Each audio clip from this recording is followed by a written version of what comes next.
भोंदू अशोक खरातला 14 दिवसांची न्यायालयीन कोठडी, तर दुसऱ्या गुन्ह्यामध्ये उद्या पुन्हा कोर्टात करणार हजर। वैद्यकीय चाचणीनंतर खरातची न्यायालयीन कोठडीत रवानगी।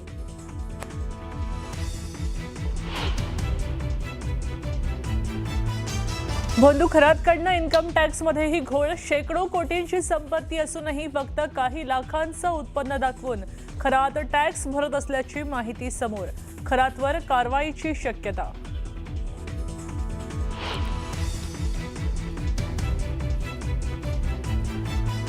भोंदू खरातचा आणखी एक नवीन कारनामा समोर। शाकाहारी लोकांना खरातनं चक्क मासा खायला भाग पाडल्याची धक्कादायक माहिती उघड। मासा पाण्यातली वनस्पती असल्याचं सांगत व्यावसायिकांकडनं उकळले लाखो।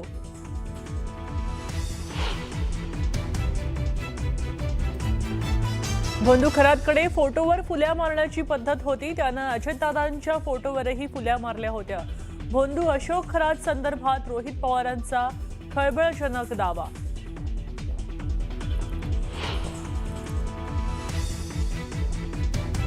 आजपासून पगार, टॅक्स आणि रेल्वे तिकिटाबाबत बदलणार नियम। बँकिंग आणि यूपीआय चार्जेसवर वाढणार भार।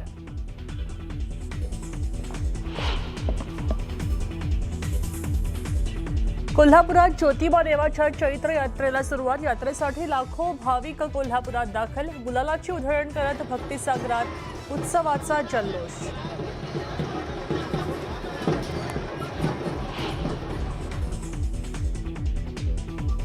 नगरच्या पाथर्डीत मोकाट वळूंचा धुडगूस। वळूंच्या झुंजीत घराबाहेर खेळत असलेली लहान मुलं थोडक्यात बचावली। धक्कादायक घटना सीसीटीव्हीमध्ये कैद।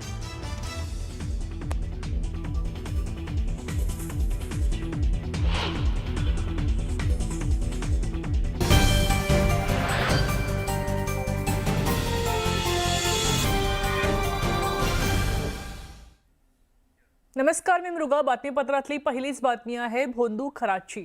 या अशोक खरातला अगदी पहिल्याच गुन्ह्यामध्ये 14 दिवसांची न्यायालयीन कोठडी सुनावली आहे। न्यायालयीन कोठडी मिळताच दुसऱ्या गुन्ह्यात आता ताबा मिळवण्यासाठी तपास अधिकाऱ्यांनी न्यायालयामध्ये अर्जही केलेला आहे।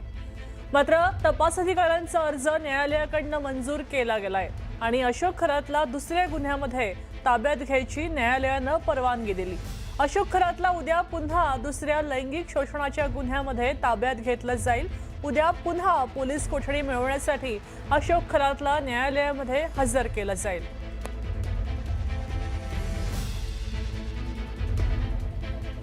आपल्यासोबत लक्ष्मण घाटोळ जोडले गेलेले आहेत। लक्ष्मण, आपण पाहतोय की या भोंदू खरातला कोठडी मिळाली, त्यानंतर ती वाढवली सुद्धा आणि आता न्यायालयीन कोठडी आहे आणि पुन्हा दुसऱ्या गुन्ह्यासाठी पुन्हा पोलीस कोठडीची शक्यता आहे। काय सांगता येतंय?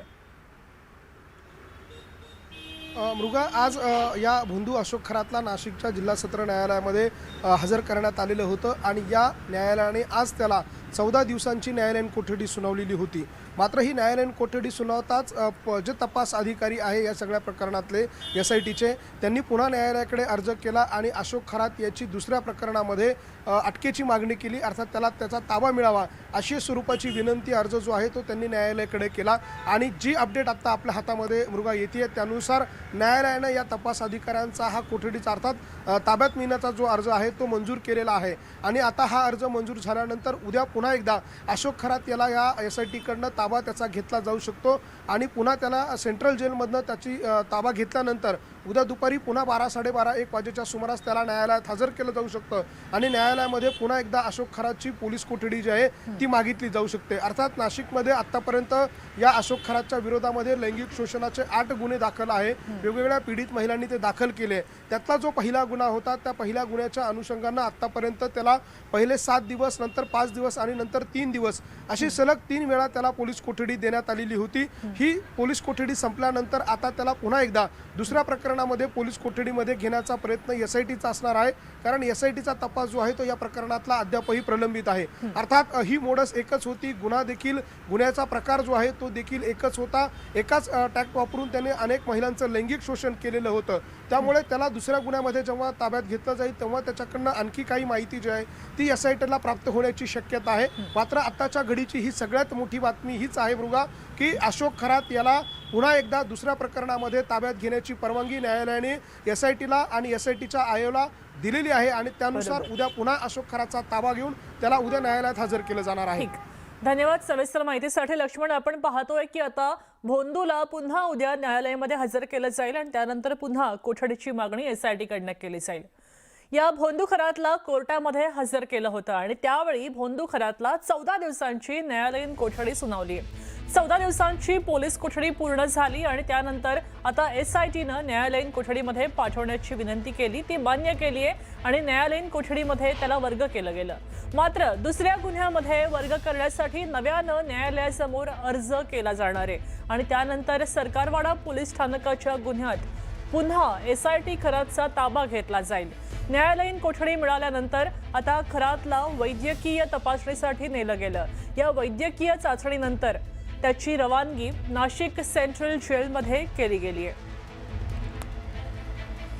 आपल्यासोबत वैभव सोनावणे जोडले जात आहेत आणि वैभव, आपण पाहतोय की आता पुन्हा या खरातची दुसरी चौकशी होऊ शकेल आणि त्यासाठी त्याला आता नाशिकच्या जेलमध्ये नेलं जात आहे, काय सांगता येत आहे?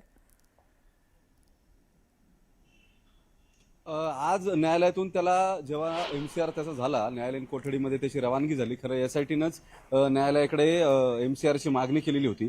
नेमकं हे असं का केलंय हे काही लक्षात आलेलं नाही. याचं कारण SIT थेट न्यायालयामध्येच अर्ज देऊन एका गुन्ह्यातून दुसऱ्या गुन्ह्यामध्ये त्याला वर्ग करता आला असतं ज्युडिशियल रिमांड झाल्यानंतर. मात्र SITनं तसं न करता त्याला न्यायालयातून सिव्हिल हॉस्पिटलला नेऊन त्याची मेडिकल केली आणि त्यानंतर त्याची रवानगी जी आहे ती न्यायालयाच्या आदेशानुसार जी न्यायालयीन कोठडी मिळालेली होती त्या न्यायालयीन कोठडीनुसार त्याला नाशिक सेंट्रल जेलमध्ये आता काही वेळापूर्वी आतमध्ये नेण्यात आलेलं आहे. आता इथली प्रक्रिया आहे, त्याला त्याची जेल एंट्री जी आहे ती इथं होईल. मात्र या सगळ्या प्रक्रियेनंतर SITनं पुन्हा न्यायालयामध्ये जो सरकारवाडा पोलीस ठाण्यातला अर्ज आहे 76/2026चा जो गुन्हा आहे त्याच्यामध्ये वर्ग करून घेण्यासाठीचा अर्ज केलाय, तो न्यायालयानं मान्यही केलाय. आता पुन्हा उद्या SIT त्याला जेलमधून ताब्यामध्ये घेईल आणि न्यायालयासमोर प्रोड्यूस करेल. खरं ही सगळी प्रक्रिया करायच्या ऐवजी तातडीने SITनं त्यांच्या ताब्यामध्ये अर्ज जो आहे तो त्याच्यावरती आदेश होईपर्यंत त्यांच्या ताब्यामध्ये जरी ठेवला असतं आणि इथं जेलला न पाठवता चौकशी आणखी त्यांना काही काळ मिळाला असता. मात्र या तांत्रिक प्रक्रियेमध्ये जास्त वेळ जो आहे तो SITनं घालवलेला दिसतोय. असं जरी असलं तरी एकूण त्याची न्यायालयातली सुनावणी जी आहे ती संपल्यानंतर जेव्हा सिव्हिल हॉस्पिटलला त्याला आणलेलं होतं तोल जात होता त्याचा. आतमध्ये नेलं, त्याला वैद्यकीय चाचणी केली, बाहेर आणताना त्याचा तोल जो आहे तो जात होता. या सगळ्या प्रक्रियेच्या दरम्यान जे चौकशी करणारे अधिकारी कर्मचारी आहेत ते सुद्धा बऱ्याच गोष्टी सांगतायत. हा खरात जो आहे तो त्यांना सुद्धा आपल्या ताब्यामध्ये काही घेता येते का किंवा त्यांना आपल्या बाजूने वळवता येते का यासाठीचे प्रयत्न करतो. अनेक जणांना, काही कर्मचाऱ्यांना त्यांचं भविष्य सांगायचा प्रयत्न केला त्यानं. अशा काही गोष्टी ज्या आहेत, असे गॉसिप सुद्धा या तपासातले बाहेर येत आहेत. आता या सगळ्याच्या दरम्यान केवळ तांत्रिक प्रक्रिया जी आहे ती शिल्लक राहिलेली आहे. उद्या त्याला ताब्यामध्ये घेईल यासाठी आणि न्यायालयामध्ये पुन्हा हजर करेल. दुसऱ्या गुन्ह्यामध्ये त्याचं रिमांड मागितलं जाईल आणि पुन्हा त्या गुन्ह्यामध्ये 14 दिवस रिमांड जो आहे तो मिळेपर्यंत ही प्रक्रिया जी आहे ती सुरू राहील आणि त्याच वेळेला या गुन्ह्याचा पॅरलल तपास जो आहे तो सुद्धा सुरू राहील. असं साधारणपणे दिसतंय. जे 8 गुन्हे दाखल आहेत या 8ही गुन्ह्यांमध्ये त्याची वारंवार कोठडी जी आहे ती मागितली जाईल आणि या सगळ्या एकूण गुन्ह्याचा तपास जो आहे तो केला जाईल. बरोबर आहे वैभव, धन्यवाद सविस्तर माहितीसाठी. आपण पाहतोय की आता या भोंदूनं अधिकाऱ्यांना सुद्धा आपल्या कैहात घ्यायचा प्रयत्न केल्याचं आपल्याला वैभव यांनी सांगितलं.